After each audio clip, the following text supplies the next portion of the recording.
कृष्णाय वयम्। श्रीमद् भागवत में भगवान के अवतारों की लगभग सभी लीलाएं, श्री कृष्ण की लीलाएं लगभग आधा भागवत बन जाती है।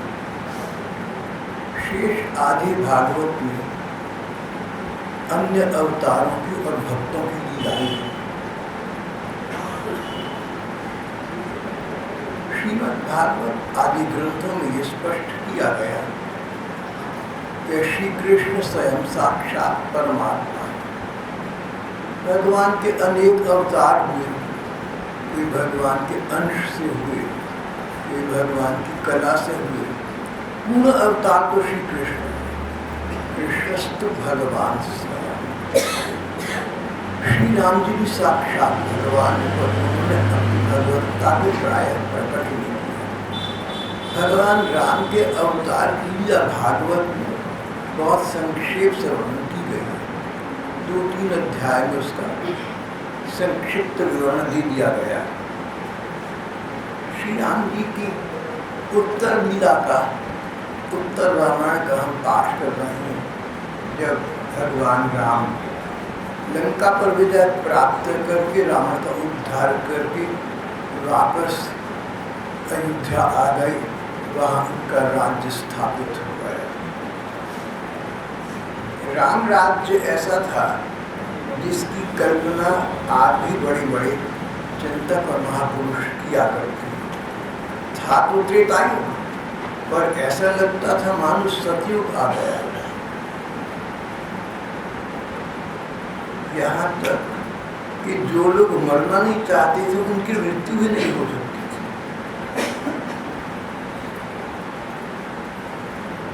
श्री राम जी ने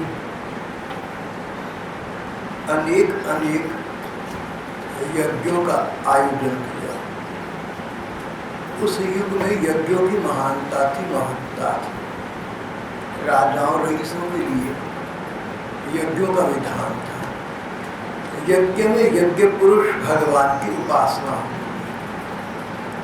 और मुख्य भावना विद्वत जनों का और आवश्यकताग्रस्त लोगों का उपकार और कल्याण करने के रूप में भगवान राम ने अन्य जनों के सामने आदर्श स्थापित करना चाहा कि अगर तुम्हारे पास वैभव है, अगर तुम्हारे पास सुख भोग की सामग्री है, अगर तुम्हारे पास धन संपदा है, तो अपनी धन संपदा का प्रयोग अन्य जनों पर ही अवश्य करो। इस प्रकार का आदर्श स्थापित करने के लिए आदर्श पुरुष भगवान राम ने अनेक यज्ञों का आयोजन किया।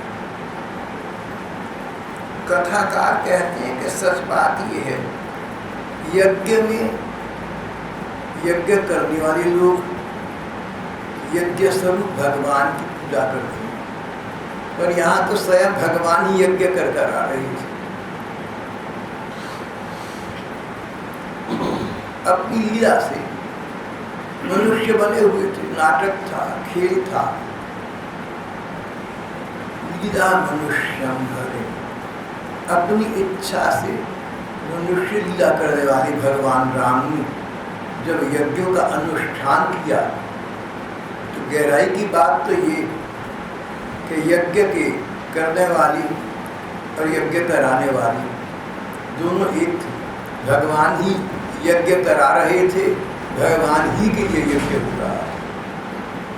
आगे जाकर श्रीमद् भागवत में एक प्रसंग आता है जहाँ भगवान कृष्ण ने बाल बालों से कहा था कि तुम गिरिराज गोवर्धन की पूजा करो। गिरिराज गोवर्धन के रूप में भगवान स्वयं प्रकट हो गए, पर्वत के रूप में भगवान प्रकट हुए और बाल बालों को शिक्षा देने के लिए गिरिराज भगवान को हाथ जोड़कर सिर झुकाकर प्रणाम किया, जिससे अन्य लोग भी ऐसा ही करें। गीता प्रेस गोरखपुर ने एक चित्र प्रकाशित किया था इस प्रकार का, मुझे उसका शीर्षक बहुत पसंद आया था, पूज्य और पुजारी एक ही। पूज्य भी भगवान और पुजारी भी भगवान, पूज्य और पुजारी एक ही। यहाँ पर इसी प्रकार की बात चल रही है। यज्ञकर्ता और यज्ञ के स्वरूप वही भगवान, यज्ञ करने वाले भगवान राम रूप में, और जिनके लिए यज्ञ हो रहा है, जिनकी आराधना के लिए हो रहा है, जिनकी उपासना के लिए हो रहा है, वे भगवान, वे यज्ञ भगवान भी स्वयं भगवान राम हैं। कथाकार कहते हैं भगवान आत्मनात्मानं राम उत्तम कल्पते। भगवान आत्मनात्मानं, श्री भगवान ने यज्ञों के द्वारा अपने आप ही अपना यजन किया, अपने आप ही अपनी पूजा की। यज्ञ के पश्चात उन्होंने यज्ञ कराने वाले ब्राह्मणों को बहुत दान दक्षिणा दिए, और इतना दान दिया, इतनी दक्षिणाएं दी, सभी याज्ञिकों को दी, सभी ब्राह्मणों को दी, सभी विद्वानों को दी, सभी आवश्यकताग्रस्त जनों को दी, चुन चुन कर सभी लोगों को भगवान ने इस प्रकार यज्ञ के अंत में दान दक्षिणा प्रदान किए कि अपने पास के कुछ रहा नहीं। सारे भूमंडल का दान करके उन्होंने अपने पास रखा, तो शरीर के वस्त्र और आवश्यक आभूषण, शरीर के लिए आवश्यक वस्त्र और आवश्यक आभूषण, बस इतना राम जी के पास रह गया जायदाद के नाम पर, संपत्ति के नाम पर। श्री सीता जी की भी यही स्थिति थी, उनके पास बस आवश्यक वस्त्र और आवश्यक आभूषण रह गए। जो राजा अपने से अधिक प्रजा का ध्यान रखता है, वो राजा भगवान का रूप। गीता जी में राजा को भगवान का रूप कहा गया है।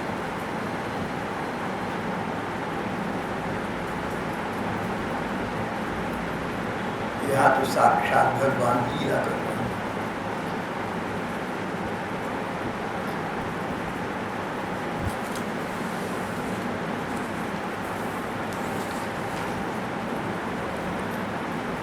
जब ब्राह्मणों ने देखा, जब वेदवेत्ता ब्राह्मणों ने, वेदज्ञ शास्त्रज्ञ ब्राह्मणों ने देखा कि अरे हमारे प्रभु तो सचमुच ऐसे ब्राह्मण भक्त निकले, इन्होंने सभी कुछ तो दे दिला दिया, अपने पास तो इनके कुछ वस्त्र और कुछ आवश्यक आभूषण रह गए, और अपनी पत्नी की स्थिति भी यही। जब वेदज्ञ और वेदवेत्ता ब्राह्मणों ने इस प्रकार का प्रभु राम जी का लीलाकाल देखा, उनका हृदय प्रेम से द्रवित हो गया। उन्होंने आज्ञा देकर सारी पृथ्वी भगवान राम को वापस कर आज्ञा देकर छत्रपति शिवाजी थे, अपना सर्वस्व सारा साम्राज्य दान कर दिया अपने गुरु समर्थ रामदास। समर्थ ने स्वीकार कर लिया, बोले अब तुम राज्य समेत हमारे हो गए, हमारी आज्ञा के ऊपर चलेंगे, जो हम कहेंगे तुम वही करोगे। शिवाजी ने कहा प्रभु ये तो पहले भी था और अभी भी है, जो आप आज्ञा देंगे सो ही करूँगा। बोले बिना नानुज के। मैंने कहा तुमने माना। देखो आज्ञा पालन का अर्थ भी यही होता है। मैंने कहा तुमने माना और तुमने सफाई पेश करी, तुम मुझे तत्व से अवगत कराया। मुझे का मतलब जिसकी तुम बात को मानते हो। चलो मैं तो इतना नहीं, लेकिन अगर तुम किसी को मानते हो ना और उसकी बात सुनकर तुम हाँ में हाँ नहीं मिला सकते, तो आज्ञाकारिता तो नहीं।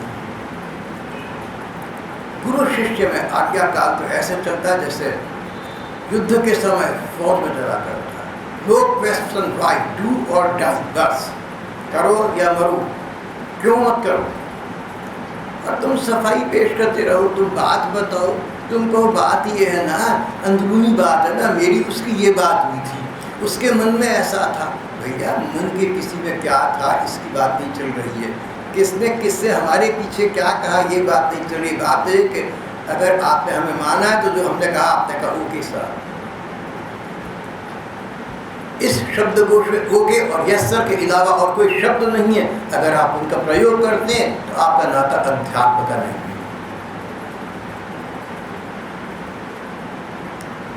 ये आप निश्चित समझिए।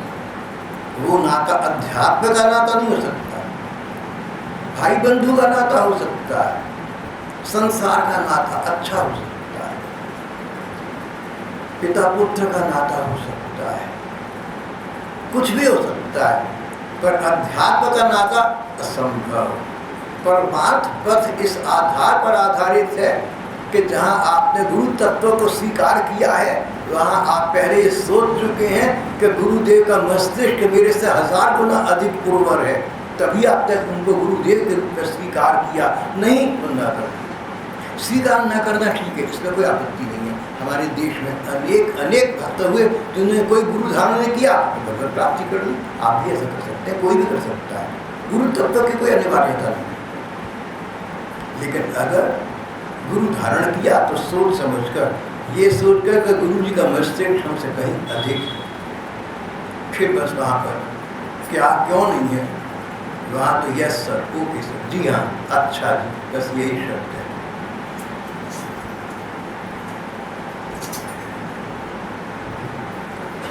जब ब्राह्मणों ने देखा कि राम जी ने लगभग सर्वस्व इन ब्राह्मणों को प्रदान कर दिया, तो बोले कि राम तुमने बहुत अच्छा किया, हम गुरुजनों के प्रति तुमने तब तक कर्तव्य निभा दिया, पर अब जब तुम अक्षरशः हमारी आज्ञा में रहने लगे तो हम तुम्हें एक आदेश देते हैं, और आदेश ये कि इस पृथ्वी का तुम फिर पालन करो। यही बात समर्थ गुरु रामदास ने शिवाजी से कही थी। जब शिवाजी ने राज्य समर्थ को दे दिया, समर्थ बोले शिवा अब हमारी ओर से तुम राज्य का पालन करो। बात तो वहीं आ गई, लेकिन आधार बदल गया, आधार अध्यात्म का हो गया।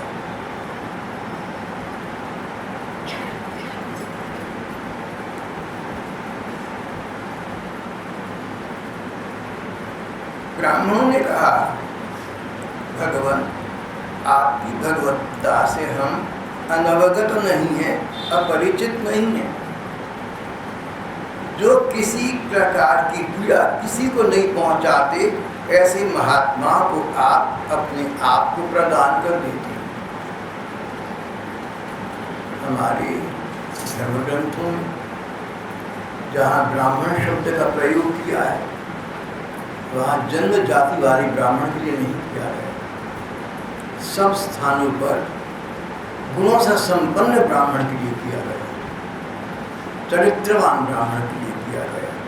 कोई भी व्यक्ति उसको चरित्र का उन्नत होना चाहिए, स्वभाव का मृदुल होना चाहिए। यहाँ पर महात्माओं ने कहा कि जो किसी को किसी प्रकार की पीड़ा नहीं पहुँचाते, उन महात्माओं को आप अपना प्रेम प्रदान कर सकते हैं। भगवान आपके इस राम गुरु को हम नमस्कार करते हैं। नमो ब्रह्मण्य देवाय रामाय पुण्यवेद से उत्तम श्लोक दुर्याय।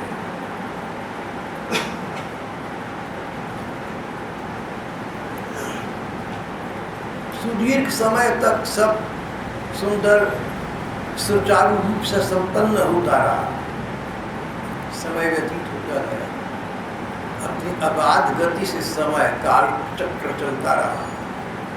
फिर एक समय आया जब भगवान राम वेश बदलकर साधारण मनुष्य की भांति कभी कभी प्रजा का हाल और प्रजा के मन की बात जानने के लिए जहाँ तहाँ भ्रमण कर दिया करते थे। एक बार प्रजा की स्थिति जानने के लिए राम जी रात के समय छिपकर बिना किसी को बताए अकेले घूम रहे थे। उस समय उन्होंने किसी की ये बात सुनी जो अपनी पत्नी से कह रहा था, अरे तू दुष्ट है, पराई घर में रह आई है। पत्नी का लोभी राम भले ही सीता को रख ली, पर मैं तुझे फिर नहीं रख सकता। इतनी कथा सुनाकर कथावक्ता भगवान सुखदेव जी कथा रोक कर, कथा को विश्राम देकर समीक्षा किए बिना रह न सके। अपना विचार बताए बिना रह न सके। कहते हैं सचमुच सब लोगों को प्रसन्न रखना टेढ़ी खीर है। सब लोगों को प्रसन्न रखना बड़ा करे। You can't please everybody. सब लोगों को प्रसन्न रखना टेढ़ी खीर है, क्योंकि मूर्खों तो वही ने कमी नहीं। सुखदेव जी अध्यात्मवेत्ता, ब्रह्म ज्ञान से संपन्न, संसार के गुणों से अद्भुत, त्रिगुणातीत, अपने युग के अकलुष ज्योतिषतम परम वीतराग सुखदेव कहते हैं कि परीक्षित देखो, सब लोगों को प्रसन्न करना बड़ा कठिन काम है भैया, क्योंकि मूर्खों की कोई कमी नहीं है। ये मुझे बात जचती है, बड़ी ठीक है। सब लोगों को प्रसन्न रखना कठिन है। अपनी ओर से प्रयत्न तो यही करना कि सब तुमसे प्रसन्न रहे। अपनी ओर से प्रयत्न तो हम यही करें कि सब हमसे प्रसन्न रहें। अपने प्रयत्न करने के बावजूद भी कोई व्यक्ति प्रसन्न न हो सके, बात को वहाँ समाप्त कर देना, भगवान का विधान समझकर भूल जाना, मन ही मन ऐसे व्यक्ति कल्याण कामना करना। सब लोगों को प्रसन्न रखना टेढ़ी खीर है, क्योंकि मूर्खों तो कोई कमी नहीं। दुराराध्य संविदा, दुराराध्याद संविदा। राम जी ने एक नहीं अनेक जनों के मुंह से ऐसी बात सुनी। उन्होंने अपनी स्वरूप सीता जी को वन में भेज दिया। हम किसी अपने व्यक्ति का अपमान नहीं सह पाते। जिसको हम जितना अपना समझते हैं ना, कोई उसका तिरस्कार करे, कोई उसके विषय में परिहासात्मक बात करे, खिल्ली उड़ाए, हम नहीं सहन कर सकते। अपना अपमान सज्जन लोग एक बार सहन कर सकते हैं, पर अपने प्रियजनों का अपमान नहीं सहन कर सकते। श्री सीता जी तो राम जी के प्राणेश्वरी, राम जी से सब दुख का प्रभाव राम जी को सुखद न लगा। यहाँ एक शिक्षा हमें भी मिल रही है। त्रेता युग था और राम राज्य में लगता था कि सतयुग आ गया है, सतयुग जिसमें धर्म 100% स्थापित रहता है। ऐसे लोग थे। राम जी ऐसा युग ले आए कि मृत्यु तक चाहने पर ही व्यक्ति को प्राप्त कर सकती थी। पर ऐसे राम राज्य में, ऐसे राम जी के विषय में यहाँ तक कह दिया, कई कहने वालों ने कह दी, ये अपनी पत्नी से बहुत आसक्त है, ये तो जोड़ू का मजूर है, अपनी बीवी के इशारे में नाचता है, उसके हाथ में इसकी चाबी है। नहीं, चरित्रहीन सीता को वापस कैसे ले आए? मुझे तो लगता ही फिक्री आपके सामने बोलकर भी मुझे पाप लगा, जिह्वा अपवित्र हो। पर जो इतिहास है, जो ग्रंथ कहते हैं, सो आपसे श्री राम जी सीता जी के विषय में एक व्यक्ति भी इस प्रकार की राय रख के सहन न कर सके। उन्होंने सीता जी को हृदय से दूर भी दिया, मानो किसी ने अपने प्राणों को अपने से अलग कर दिया। अपने प्राणों को अपने से अलग कौन कर सकता है? अपनी आत्मा को अपने से अलग कौन कर सकता है? राम जी ने अपनी आत्मा, राम जी आत्मा राम, आत्मा में रमण करते हैं। रमण करना सुख पाना। भगवान को सुख पाने के लिए बाह्य जगत की आवश्यकता नहीं है, संसार की आवश्यकता नहीं है, औरों की चीज़ों की और लोगों की ज़रूरत नहीं है।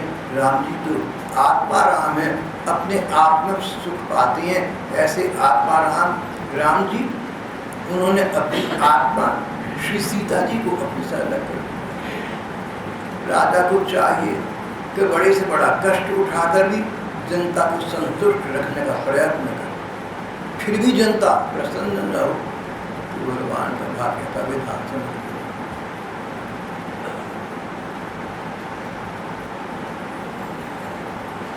श्री सीता जी वाल्मीकि ऋषि के आश्रम में रहने लगे। इस घटना के पश्चात राम, लक्ष्मण, भरत, शत्रुघ्न चारों भाइयों के दो पुत्र होने से जो हुए, राम जी के 2 पुत्र लवकुश वाल्मीकि ऋषि के आश्रम में, शेष के अपने अपने घरों पर। शत्रुघ्न जी ने मधुवन को एक पुरी के रूप में बसा दिया। आज हम उसे मथुरा कहते हैं।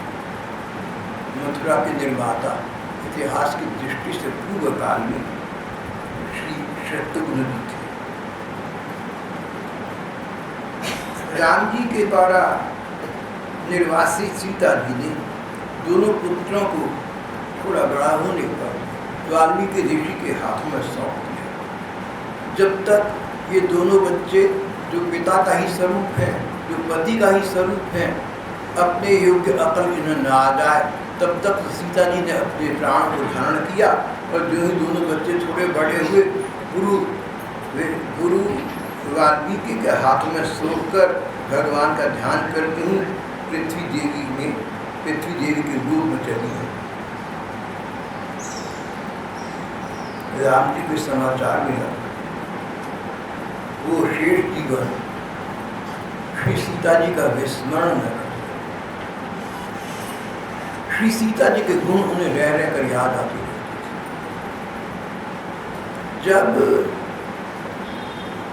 किसी दिवंगत व्यक्ति के गुण हमें उसके गुणों के कारण से याद आते हैं तो एक बात है, और जब किसी व्यक्ति के जाने के बाद उससे जो हमारे काम निकलते थे सो न निकल सके, हमारे स्वार्थ की सिद्धि न हो सके, इसलिए याद आती है तो दूसरी बात है। राम जी को सीता जी के गुणों की गरिमा का विचार आता है।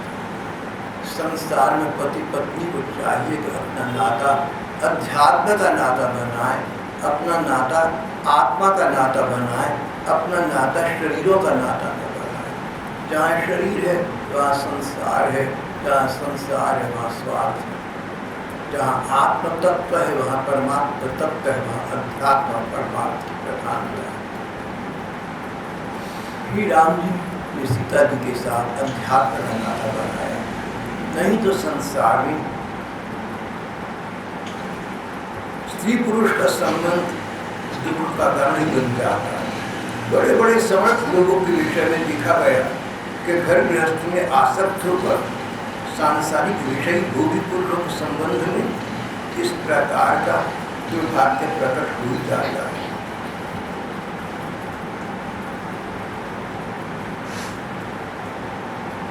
इसके बाद राम जी ने ब्रह्मचर्य धारण कर दिया। श्री सीता जी के वनवास के पश्चात भगवान राम इस प्रकार का जीवन यापन कर रहे थे मानो बटुक ब्रह्मचारी। राजाओं के लिए पूर्व काल में अनेक विवाह करने का विधान था। ये पौराणिक इतिहास आप सबने पढ़ा हुआ है। कई कई पत्नियां, युधिष्ठिर तो धर्मराज कहलाती थी, उनकी भी अनेक पत्नियां थी। राम जी चाहते तो पत्नियों की तो उन्हें कमी नहीं थी, पर उन्होंने श्री सीता जी के निर्वसन के पश्चात संसार के विचारों का भी विचार कर दिया, त्याग का भी त्याग कर दिया, नैष्ठिक ब्रह्मचारी का जीवन व्यतीत किया, अखंड ब्रह्मचर्य धारण कर दिया, अखंड रूप से अपना मन चिंतन में लगा दिया। जिन लोगों ने भगवान का स्मरण किया या जो लोग भगवान का स्मरण करते थे,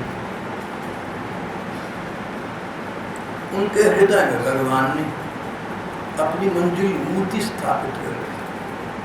अपने भक्तों को हृदय को ऐसा बना दिया कि भक्तजन अगर नयन निमीलित करें, आंखें नीचे, तो अपने हृदय मंदिर में अपने प्रभु का उन्हें दर्शन होता था। जब भगवान ने देखा कि उनके प्रिय भक्तों को उनकी निधि मिल गई, प्रिय भक्त कौन? जो भगवान के दर्शन करना चाहते हैं, जो जो भगवान की सेवा करना चाहती, जो भगवान की सन्निधि में रहना चाहती। जब भगवान ने देखा कि मेरे प्रियजनों के मंदिर में मेरी मंदिर मूर्ति की स्थापना हो गई है, तो एक दिन उन्होंने अपने राज्यकाल के लगभग संध्या काल में अपने प्रजाजनों को बुलाया, उनको संबोधित किया, उनको सब बातों की एक बात बताई। धर्म ग्रंथ कहते हैं, राम जी ने कहा था, अनित्यानि शरीराणि वैभव नैव शाश्वतः नित्यस्तन्निहिते मृत्यु कर्तव्यो धर्म संग्रह। जाति जाति भगवान अपनी प्रजा को उसके हित का एक मूल मंत्र बता रहे, एक मंत्र भी है। ये शरीर नित्य नहीं है, ये शरीर एक दिन समाप्त हो जाने वाला है। अनित्यानि शरीराणि वैभव नैव शाश्वतः। और जो सुख भोग तुम्हें आज प्राप्त भी है, ये भी तुम्हारा सदा साथ न देगी। शरीर ही साथ न देगा तो सुख भोग का साथ कैसे होगा। नित्य सन्निहिते मृत्यु, और मृत्यु नाम का कालदेव सदा सिर पर मंडराता रहता है। किस क्षण ये जीवन लीला समाप्त हो जाए कौन कह सकता है। मृत्यु देव छोटे बड़े का विचार नहीं करते। साधारणतः व्यक्ति की आयु 100 वर्ष मानी गई है, तो कोई छोटा बच्चा चला जाए, कोई बड़ा बुजुर्ग देर में जाए, कौन कह सकता है। इन तीन बातों का मनुष्य को विचार रखना चाहिए। अनित्यानि शरीराणि, ये शरीर सदा रहने वाला नहीं है। वैभव नैव शाश्वतः, तुम्हारे सुख भोग भी सदा रहने वाली नहीं है। नित्य सन्निहिते मृत्यु, सिर पर मृत्यु मंडराती रहती है। एक ही चीज तुम्हारे साथ जाने वाली है, कर्तव्य धर्म संग्रह। धर्म का संग्रह कर लेना भैया, धर्म का संग्रह कर। जो उचित कार्य है सो करना। उचित कार्य संसार में हो तो जिसके प्रति जो कर्तव्य बनता है उसे भगवान की प्रसन्नता के लिए पूरा करना। पैसे कमाने के लिए नहीं, पैसे कमाना हो तो ये सोचकर कि भगवान की इच्छा है। पैसे के लिए ना जीविका नहीं चाहिए, दूसरों पर निर्भर नहीं करना चाहिए, कमाकर रोटी खानी चाहिए। Earn if you will eat your bread, गुरु गोलवलकर साहब कहा करते थे, earn if you will eat your bread, अगर रोटी खानी है तो कमा के खाओ, लेकिन कमाने का अधिकार न करना, और कमाकर अधिक मिल जाए तो संग्रह न करना। संग्रह करना हो, कर्तव्य धर्म संग्रह, इकट्ठा करना हो, संभाल कर रखना हो, आगे के लिए बचाना हो। कर्तव्य धर्म संग्रह, तुम धर्म का संग्रह करना भैया। शरीर शांत हो जाएगा, सुख भोग पहले ही चली जाएंगे, मृत्यु आ जाएगी, परलोक चला जाना पड़ेगा, वहाँ पर ये संग्रह तुम्हारे साथ जाएगा। कर्तव्य धर्म संग्रह, धर्म के अर्थ दो होते हैं। जिस संसार में जिन लोगों के बीच रहते हो उनके साथ अच्छा व्यवहार, स्नेह सम्मान का व्यवहार, अपने कर्तव्य का पालन करना, अपने दायित्व का वहन करना, जीव मात्र में भगवत बुद्धि रखना। सब में भगवान का अंश है, इस बात को याद रखना। सारे संसार के जितने प्राणी, जितने मनुष्य तुम्हें मिलते हैं, ये सब भगवान के मंदिर हैं। हम ईंट गारे की इमारत खड़ी कर देते हैं, बीच में एक ठाकुर जी की मूर्ति स्थापित कर देते हैं। जहाँ बीच में भगवान की मूर्ति स्थापित की, मंदिर बन गया। ईंट पत्थर की इमारत में मूर्ति स्थापित करता भगवान की, तो मंदिर बन गया। और जो तुम्हारे आसपास के प्राणी हैं, ये तो भगवान के बनाए गए शरीर हैं, और उन शरीर में भगवान ने अपने आप को आत्मा के रूप में, परमात्मा ने अपने अंश आत्मा के रूप में स्थापित किया है। आत्मा भगवान का अंश है। हर प्राणी, हर मनुष्य भगवान का मंदिर है। राम जी ने अपने नागरिकों को समझाया, जितने तुम्हारे जन हैं, परिचित अपरिचित, परिजन अन्य, इष्ट मित्र, बैरी और बुरे अगर कोई हो तो वो, ये सब भगवान का मंदिर है। अगर तुम किसी जीव का अपमान करते हो तो उसने भगवान का अपमान करा। अगर तुम किसी जीव का दिल दुखाते हो, किसी जीव का तिरस्कार करते हो, तुमने भगवान तो उसके मंदिर में स्थापित है, तुम भगवान का अपमान किया। मंदिरों का तो अपमान नहीं किया जाता, मंदिरों का तो अपमान नहीं किया जाता, देव स्थलियों का सम्मान किया जाता है। सबसे बड़ा मंदिर तो भगवान का बनाया गया, जीव का ये शरीर है जिसमें भगवान का अपना निवास है। इस जीव का तुम, इस मंदिर का तुम निरादर मत करना और भगवान की पूजा करो, माला जपो, तीर्थ करो, तीर्थ में भागते फिरो, गंगा स्नान करो। और यदि तुम्हारे द्वारा किसी जीव का तिरस्कार होता है तो इसका तुम्हें फल प्राप्त होना पड़ा, क्योंकि तुमने भगवान की बनाई गई उस मंदिर का अपमान।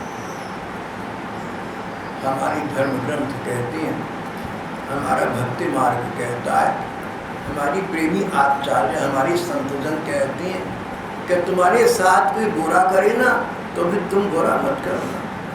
भाई बहनों को इस बात पर ध्यान देना चाहिए, जहाँ तक हो सके अपने जीवन में उतारना चाहिए, लाना चाहिए, व्यवहार बनाना चाहिए। कोई व्यक्ति तुम्हारे साथ बैर करे, तुम बैर मत करना। निर्वैरा सर्वभूतेषु, सर्वभूतेषु, जितने भी प्राणी हैं, जितने भी जीव हैं, मित्र भी हैं, अमित्र भी हैं, अच्छे भी हैं, बुरे भी हैं, जो जैसे हैं सो हैं। तुमने सुधार अपना करना है, तुमने अपना उद्धार करना है, तुमने दूसरों का उद्धार करने का बीड़ा नहीं उठाया। पहले अपना कल्याण करो, पहले अपना सुधार करो, तब कदाचित तुम दूसरों का कर सकोगे। अपने स्वभाव को ऐसा बनाओ, अपने चरित्र को ऐसा दर्शाओ कि बैरी बुरे लोग प्रेमी और सुंदर बन जाए।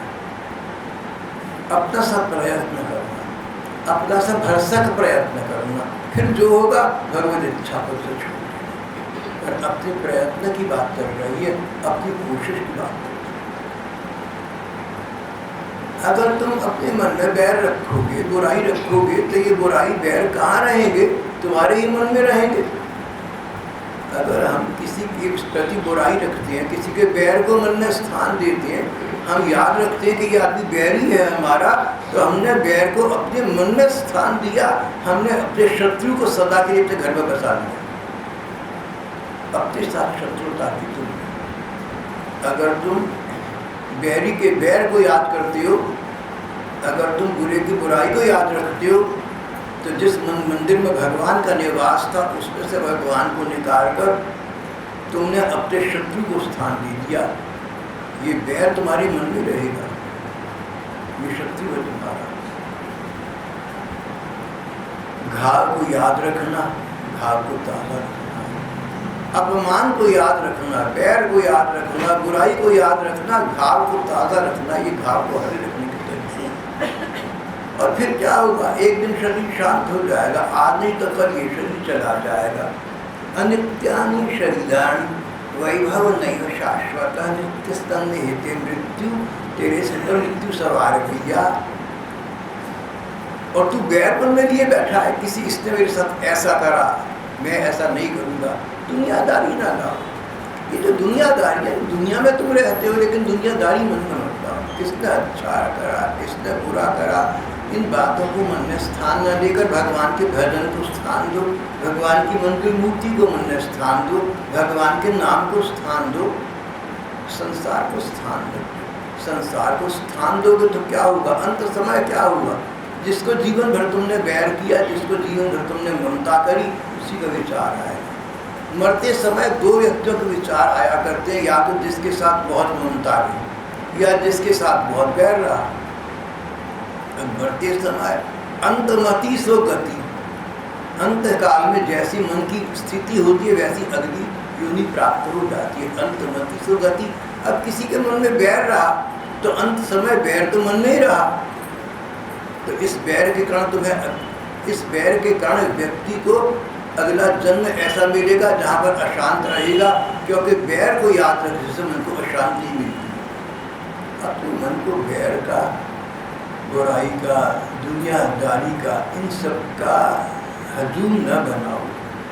मन को शुद्ध बुद्ध सब में स्थित करो। नाता रखो सत्संग का, नाता संसार का मतलब, नाता सत्संग का नाता, क्योंकि ये अध्यात्म का नाता, ये भगवान को लेकर होता है। महात्मा ईसा प्रवचन कर रहे थे, एक आया, बोला यीशु तुम्हारे कुछ घनिष्ठ संबंधी, तुम्हारे कुछ रिश्तेदार तुमसे मिलने तुरंत आए हैं, वापस जाने वाले हैं। ईसा मुस्कुराए, बोले मेरे रिश्तेदार तो ये बैठे हैं मेरे सामने, और कौन से रिश्तेदार है भैया? बस पड़े। मुझे उनकी बात बहुत ठीक लगी। ईसा तो महापुरुष थे, हम तो ईसा के पाप की धूली भी नहीं हो सकते, पर मेरे रिश्तेदार तो आप में से वही लोग हैं जो पाठ के विचारों को, संत वाणी को मन में रखकर उसके अनुकूल चलने का प्रयत्न करते हैं। अगर तुम अपने मन में बैर और बुराई रखते हो और बैर बुराई रखकर जीते हो तो मेरे किस बात की हुई? और तुमने बैर बुराई को मन से फेंक दिया बाहर, खत्म कर दिया, बिल्कुल भगवान को स्थापित कर दिया, तो तुम मेरे अपने। जिस प्रकार पिता पुत्र का नाता अपने आप बन जाता है, ऐसे मेरा और आपका नाता भगवान को लेकर स्वयं बन जाता है अगर तुम भगवान के पथ पर चलते हो, भगवान के प्रेम के मार्ग पर चलना, वैर के मार्ग पर मत चलना, बुराई के मार्ग पर मत चलना, बदला लेने की भावना मन में मत रखना, सांसारिकता कुटिलांजलि के लिए दुनियादारी को एक बार की मन से निकाल, क्षमा करने की कला से क्षमा करना, दरगुजर करना, जो हो गया समाप्त हो गया। मैंने कई लोगों में क्षमाशीलता देखी है, अपने यहाँ अपने परिकर में कई जनों में क्षमाशीलता देखी है। जिनसे बात करो ना, अरे अमुक व्यक्ति ने सदा तेरा बुरा किया, तेरी बुराई करी, बोले भाई साहब अपना भूल भाग गया, पुरानी बात है, मुझे याद नहीं। बहुत अच्छा रवैया है, तुम भी शांत रहे। Mercy is twice best. It blessed him that gives and him that takes. मैंने आपको बताया था कि मैं अंग्रेजी का विद्यार्थी रहा, मुझे अंग्रेजी सूझती है, काश कि मैं हिंदी संस्कृत का विद्यार्थी रहा होता, पर चलो जो हो गया। अंग्रेजी की सबसे बड़ी काव्यकार शेक्सपियर ने कितनी अच्छी बात है, Mercy is twice best. It blessed him that gives and him that takes. संसार को दरगुजर करना सीखो, बातों को भूलना सीखो। अगर तुम संसार को दरगुजर नहीं करोगे, अगर किसी की गई भलाई बुराई को तुम याद रखोगे तो भगवान को कहाँ याद रखोगे? आपसे एक बात बार बार कहूँ, गिलास में हवा तभी तक रहेगी जब तक उस पर पानी नहीं भर दोगे। पानी भर दोगे जब तक गिलास पानी से भर गया, बाकी में तो हवा रह सकती है, तो जिस स्थान को पानी ने घिर लिया वहाँ तो हवा नहीं। तुम अपने मन में भगवान का मंदिर बना रहने दो, उसमें दुनियादारी को बिठाकर भगवान को बाहर ना निकालो।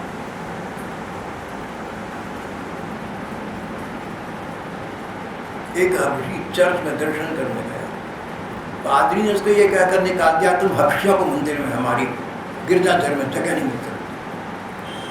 अब बेचारा वो हबशी था, लेकिन मन का बड़ा नेक था, रोता हुआ कि भगवान तेरे चरणों में जगह नहीं मुझे मिली।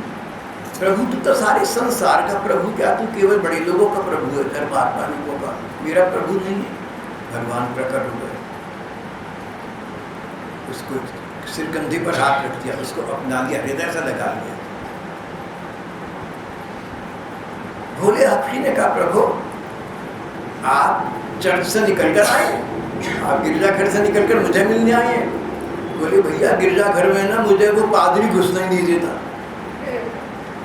गिरजाघर में मुझे पादरी घुसने नहीं देता। जब वो किसी को भला किसी को बुरा समझता है तो उसके मंदिर में मेरा स्थान कैसे हो सकता है? जिस मन में अच्छाई और बुराई, जिस मन में अपने और पराई का भेद रहता है, जिस मन में बैर और बैरी की जगह रहती है, उस मन में भगवान का स्थान कैसे हो सकता है?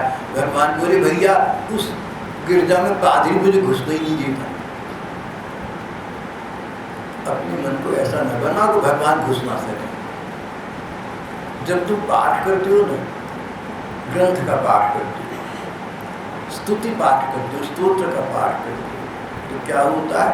अपना नाम तुम्हारे मुंह से सुनकर भगवान तुम्हारे द्वार पर आ जाते हैं, तुम्हारे मन में प्रवेश करने के लिए। कहीं वहां तुमने रोक तो नहीं देते, खबरदार जो मेरे मन में घुसा भगवान, मेरे मन में तो बैर रहता है, मेरे मन में तो बुराई का स्थान है। मैं गद्दा नहीं लेऊंगा तो किसी से दूसरे का मेरा कैसे काम चलेगा। प्रभु और मेरे मन में तो फिलहाल वैर और बुराई की जगह हुई है, खाली जगह नहीं है कि आपको घुसा सको। भगवान वापिस प्लीज बाद में कभी आ जाए, ऐसा तो नहीं तुम्हारा कभी दिया। देखो जितनी बार तुम स्तुति भजन पाठ करते हो ना और मन में वैर रखते हो, उतनी बार तुम भगवान को वापस भेज दो, ये निश्चित समझना। ऐसा हमारे धर्म ग्रंथों का कहना है। अपने मन को निर्मल बनाओ, संसार को भूल जाओ, अपने पराये के भेदभाव को भूल जाओ। सब अपनी है, सब अच्छी है। अगर कोई अच्छी नहीं है, हो सकता अच्छे ना हो, संसार में बुरे लोग भी होते हैं। राम जी को धोबी मिल गया। अगर कोई ऐसे लोग हैं जो अच्छे नहीं है, तुम्हारे साथ अच्छे नहीं है, तो उनके साथ ये अच्छा व्यवहार करो। जब सामने दिखे तो याद आए कि इसने बुराई की थी, भगवान से उसकी सद्बुद्धि के लिए प्रार्थना करूँगा, भगवान इसकी बुद्धि सुधार दे। एक अल्लाह का प्यारा फकीर था, दरवेश, और उसमें एक आदमी से बहुत नफरत करता था, अपमान करता था। एक बार नाव में जाने, नाव डूबने की आवाज आई। दरवेश ने दरगाह की प्रार्थना की, या खुदा इन लोगों को बचा ली। आवाज आई, नहीं बचा सकती, इन्होंने तेरा अपमान करा है, इनको दंड मिलेगा। तो मुसलमान दरवेश ने, संत ने कहा, प्रभु अगर मेरी वजह से तुमने इनको कुछ देना है तो दंड के स्थान पर इन्हें सद्बुद्धि दे दे। बात समाप्त करो, आगे सुना कर दंड देने से क्या हो, सद्बुद्धि दे दे भगवान। अगर हमारे जीवन में कोई बुरे वैरी लोग आते हैं, हम उनको भगवान सद्बुद्धि दे, भगवान से ऐसी प्रार्थना करें। पर अपने मन को निर्मल शुद्ध बनाए रखना, अपने शुद्ध बुद्ध स्वरूप में स्थित रहना, जो तुम्हारी वास्तविकता है उसको रिस्पेक्ट करना। भगवान का स्थान संसार में, संसार के स्थान पर भगवान को स्थान देना। भगवान राम ने इस प्रकार का प्रजा को उपदेश दिया। अनित्यानि शरीराणि वैभव नहीं शाश्वत नित्य सन्निहित मृत्यु कर्तव्यो धर्म संग्रह। इस धर्म का संग्रह करके तू संसार से जाएगा भले भैया, तो तेरी सदगति होगी, तेरी उन्नति होगी, तुझे परमात्मा तत्व की प्राप्ति होगी, तुझे भगवान की प्राप्ति हो जाएगी। धर्म संग्रह करना, भगवान के प्रति अपने को समर्पित करना और जीव मात्र के साथ स्नेह सम्मान का व्यवहार करना, यही धर्म संग्रह है, यही धर्म का मार्ग है, यही भगवत प्रेम का पथिक है। यहाँ आज का हमारा पाठ प्रसंग समाप्त हो जाएगा।